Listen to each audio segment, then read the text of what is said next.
By reaching our 160th anniversary, we're really standing on the shoulders of those who came before us to demonstrate that we've taken from them what they left us. We are continuing to build on it. We are the oldest congregation in Texas. When our ancestors came here, they established, just as tradition would teach us, a cemetery first in 1844, and later laid the foundation stones for what would be the first synagogue building for Congregation Beth Israel. I think Beth Israel's Jewish history is the story of Houston, and in many ways the story of Jews in Texas. I can only imagine for our forefathers the difficulties and struggles that they went through to outwardly and openly identify themselves as a Jewish person in early Texas. In those days, there was still a lot of exclusion that kept us Jews, Jewish. Our country now and our city is the most open place for Jews and other minorities in our history. We are Jews because we choose to have this heritage and to pass it on. My family has been connected with Beth Israel since the late 1800s. My great-grandmother's brother married the daughter of the first rabbi, Rabbi Emich. My grandfather was president of the congregation, and I've been president. Sabria is president of Sisterhood. My parents have been involved their whole lives. So our family has historically been tied to this place. I think history represents a lot, but I think we stay current. I think what's fabulous is we're on the forefront. Our rabbis in Cantor know our needs, keep in touch with what's going on in the future. The truth is that our mission remains the same, to be the vibrant temple, synagogue, congregational family that it's always been, dedicated to excellence in worship, education, and community. But how we serve our members has certainly changed, and those changes help us to remain vibrant and vital, relevant to all those who call Congregation Beth Israel their home.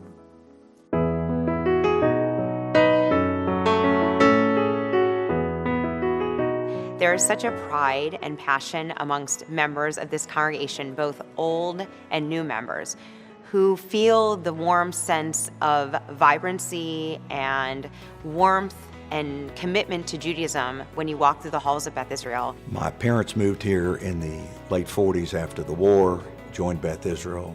Part of my experience at Beth Israel is religious, and part of it is social and cultural, even as it's changed, and it has. It's a different brand of Judaism, and it's more real to me. I did convert to Judaism, so it was very important to me to find a place where I could continue to learn about Judaism, raise our children Jewish, provide them with a Jewish education, be part of a Jewish community, and Beth Israel has provided that and much more. I've been given the opportunity to not only help affect my children, but the children of our community. And as a congregation, without the children, we won't continue for another 160 years. I grew up in a very small Jewish community. There were 7 kids my age, 33 in the entire high school. And it's really quite lovely to come into a place that has so much energy and so much passion. It's home. And I didn't think I would actually find that because it is so large. And I have. Between my kids being at Schlenker, which is part of the congregation, and being part of the Sunday school, and coming to the Beth Israel children's events, it really has become a very comfortable, safe place for my kids and my husband and I to be a part of. Schlenker's been great for our kids and us. The children love the school. They love their teachers, they love their friends, they love everybody here. It's almost like a family. It's also so connected to just our everyday life. It's our friends, it's our community, it's our family. So much is tied into this wonderful place, and it's just really second nature for us to want to be a part and to come and to help make a difference at Beth Israel. I think that when we look around us today, right here in Houston and in our country, that there are a lot of difficult things that go on. And specifically here, our members look to Congregation Beth Israel as a place to help it all make sense. They look to it for a place where they can come and feel a connection when perhaps they feel like the world is spinning a little bit out of control. I think it is harder to have a Jewish identity as a high schooler, especially because I don't go to a Jewish school. But I think that by being in religious school and by going to services pretty regularly, I have been able to maintain my Jewish identity.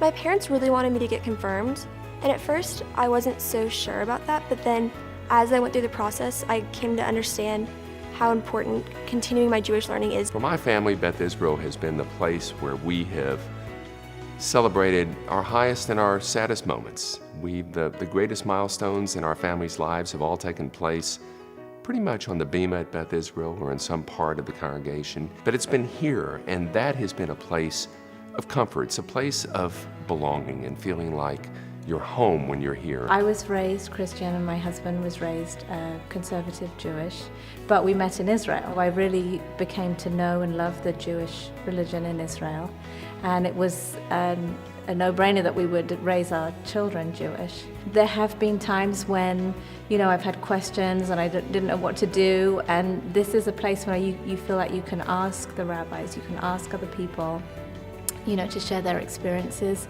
and help you. That's helped me raise the children. Being Jewish is very important to me. My grandparents are Auschwitz survivors. My mom was born in Munich, Germany. We were raised in a very large Jewish community, so to me, it's more of a sense of community than just a religion.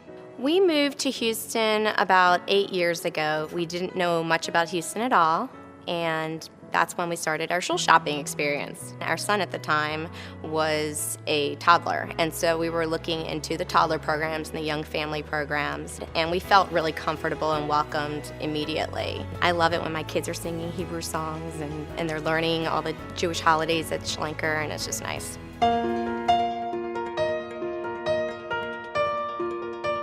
Never before has there been a people's Torah to which every single member of the congregation can come and with his or her own hand provide and contribute a letter in the Torah so that they, their children and children's children can come to the Torah, open it up on a bar and bat mitzvah, a sacred occasion, a special holiday, and say, that Torah is my Torah too. To have a Torah that was actually written, that was actually taken part of by the congregants, gives it a worth and a value way beyond a Torah that we may receive as a gift, a Torah that we may have on loan for an extended loan. Even though those Torahs are cherished and sacred, and the people's Torah has with it all the efforts of the congregation and really their voices.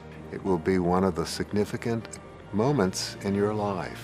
I can't think of a better way to celebrate the 160th anniversary of this great congregation than to participate as a congregation in creating a Torah scroll. The idea that my family and that my children and that the children of our religious school get to partake in that opportunity is priceless. By filling in a letter in the Torah, I think it will make me feel more connected to my faith. Whether it's the first letter of Torah, the last letter, or any letter in between, to place your hand on the quill that contributes to the completion of a sacred Torah means that we are fulfilling a great commandment and living up to a wonderful rabbinic adage that says, the more Torah, the more life. Marbeh Torah, marbeh chaim. I think 160 years of Beth Israel is just an amazing gift to all of us. We've all inherited this magnificent structure, this facility. We can count on a clergy that is unparalleled to serve all of our needs, a staff that really goes above and beyond to meet every single need that we have. The Torah Project is very special. The entire congregation will have the opportunity to actually participate in that in any way they want to. It does not require a gift if they prefer not to. The gifts that people might consider providing the congregation will really be one in that to secure our future in so many different ways, in acquiring property for our cemetery needs that will take us out 75 to 100 years of additional capacity, have a maintenance fund for all of our facilities so we don't have to go into debt. And one additional item, of course, is the opportunity to build our endowment. What an opportunity to really show that we are part of a family. We are putting ourselves so that in 100 years from now, everybody know we were here at that time of history. What a gift. It's not going to be something that's going to be placed in a box or hung on the wall. It's not a plaque, but it's truly going to be a piece of our tradition that we can touch and feel and hold and study and understand and continue to embrace for many years to come. When I was confirmed, I did the blessing. I held the Torah on behalf of my class. And for me, personally, to be able to say that I had a part in making that Torah really solidifies my commitment to Beth Israel. If Beth Israel had its own voice, I think what it would be saying to us is, cherish the legacy that you've inherited. Think about all that those who have come before us have endured in order to make sure that we still have this congregation available for us. And look in our souls and say, what can we do? Not only to help this place endure, but to strengthen Beth Israel. As we look back 160 years, I think that our forefathers would be very, very proud of how we have evolved as a congregation. And what a legacy to leave for your children, grandchildren. To me personally, because for me personally, it's what my life is dedicated to. It's not only the people whose lives I touch, but it's the reason that I reach out to touch them. In times of joy or sorrow, all that I provide comes from Torah, as our congregation honors its eldest members and also welcomes its newest. We have the privilege as Jews in Houston to celebrate, to give thanks, and constantly be working towards a future filled with greater blessing and more Torah. And so, as Rabbi Hillel said, if not now, when?